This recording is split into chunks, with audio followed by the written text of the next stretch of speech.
A long time ago, in a galaxy far, far away. Darth Plagueis by James Luceno.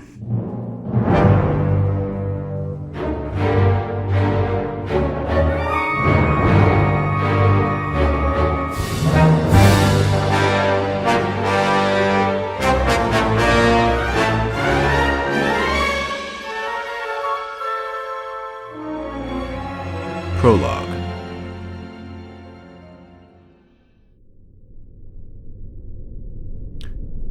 A tremor took hold of the planet. Sprung from death, it unleashed itself in a powerful wave, at once burrowing deep into the world's core and radiating through its saccharine atmosphere to shake the stars themselves. At the quake's epicenter stood Sidious. One elegant hand vised on the burnished sill of an expansive translucency.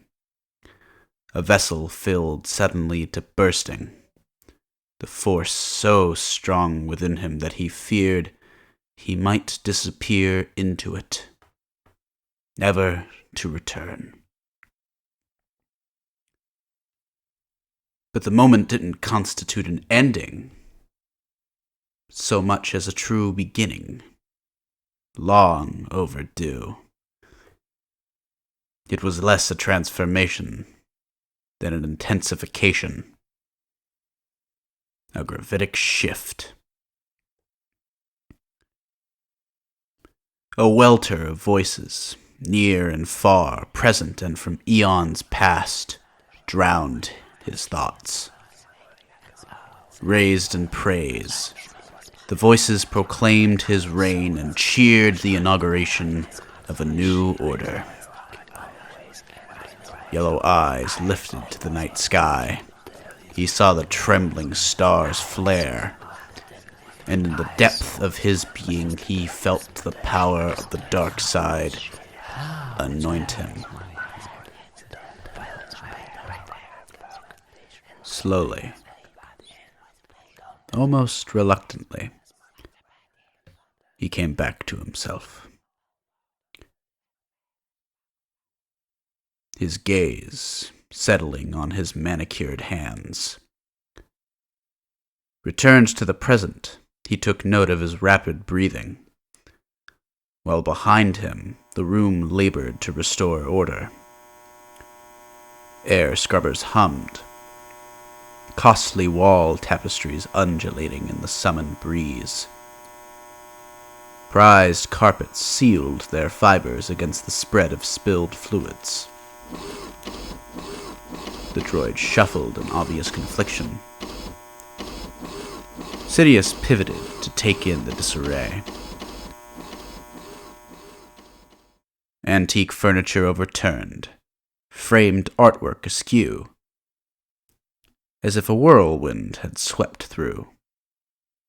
And face down on the floor lay a statue of Yanjon, one of 4 law-giving sages of Dwardi,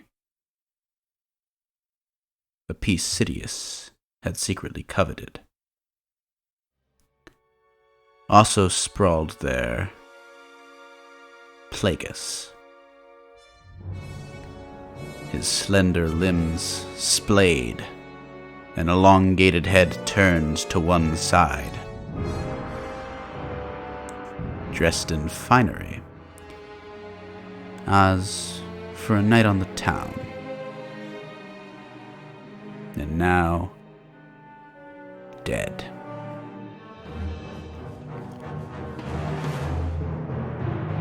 Or was he? Uncertainty rippled through Sidious, rage returning to his eyes. A tremor of his own making, or one of forewarning. Was it possible that the wily Mune had deceived him?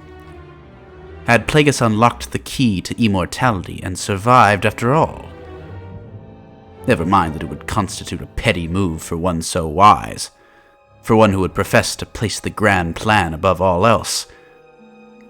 Had Plagueis become ensnared in a self-spun web of jealousy and possessiveness, victim of his own engineering, his own foibles? If he hadn't been concerned for his own safety, Sidious might have pitied him. Wary of approaching the corpse of his former master, he called on the Force to roll the aged Mune over onto his back. From that angle, Plagueis looked almost as he had when Sidious first met him, decades earlier. Smooth, hairless cranium, humped nose with its bridge flattened as if from a shock ball blow, and its sharp tip pressed almost to his upper lip.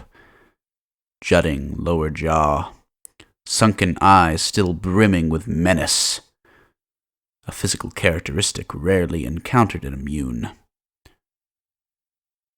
But then Plagueis had never been an ordinary Mune, nor an ordinary being of any sort.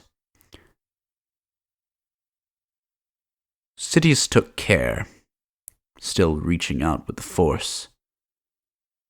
On closer inspection, he saw that Plagueis' already cyanotic flesh was smoothing out, his features relaxing.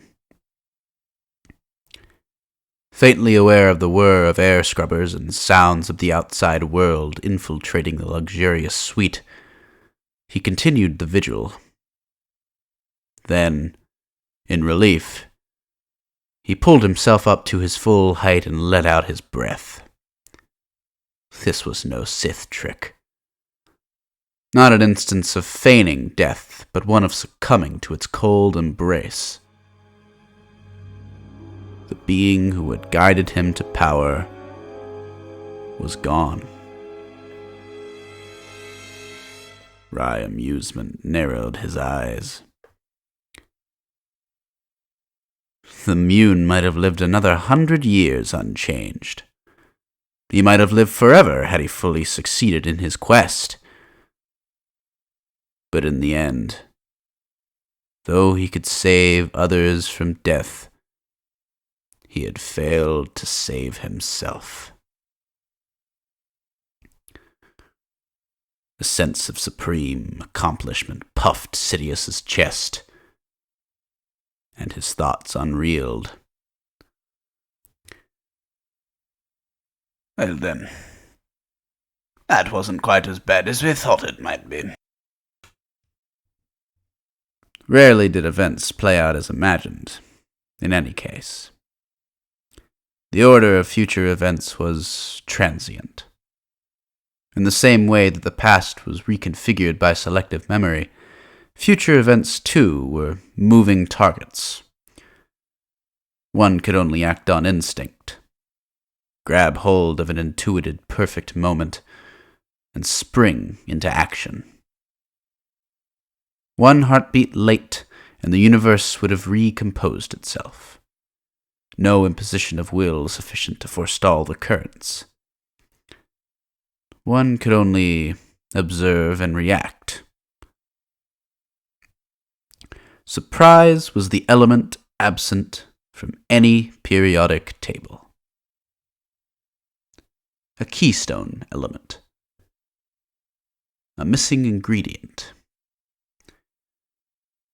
The means by which the Force amused itself.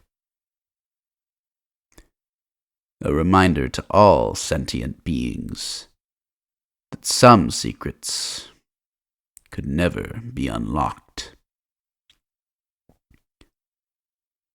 Confident that the will of the dark side had been done, he returned to the suite's window wall. Two beings in a galaxy of countless trillions. But what had transpired in the suite would affect the lives of all of them. Already the galaxy had been shaped by the birth of one, and henceforth would be reshaped by the death of the other. But had the change been felt and recognized elsewhere? Were his sworn enemies aware that the Force had shifted irrevocably? Would it be enough to rouse them from self-righteousness? He hoped not. For now, the work of vengeance could begin in earnest.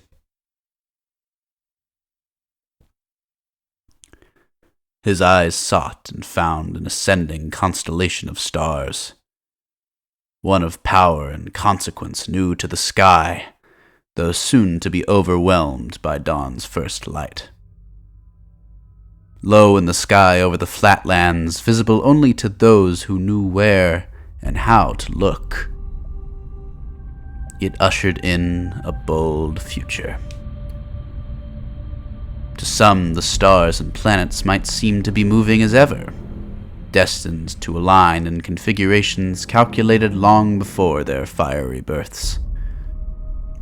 But, in fact, the heavens had been perturbed, tugged by dark matter into novel alignments. In his mouth, Sidious tasted the tang of blood. In his chest, he felt the monster rising, emerging from shadowy depths and contorting his aspect into something fearsome, just short of revealing itself to the world. The dark side had made him its property, and now he made the dark side his. Breathless, not from exertion, but from the sudden inspiration of power, he let go of the sill and allowed the monster to writhe through his body like an unbroken beast of range or prairie. Had the Force ever been so strong in anyone?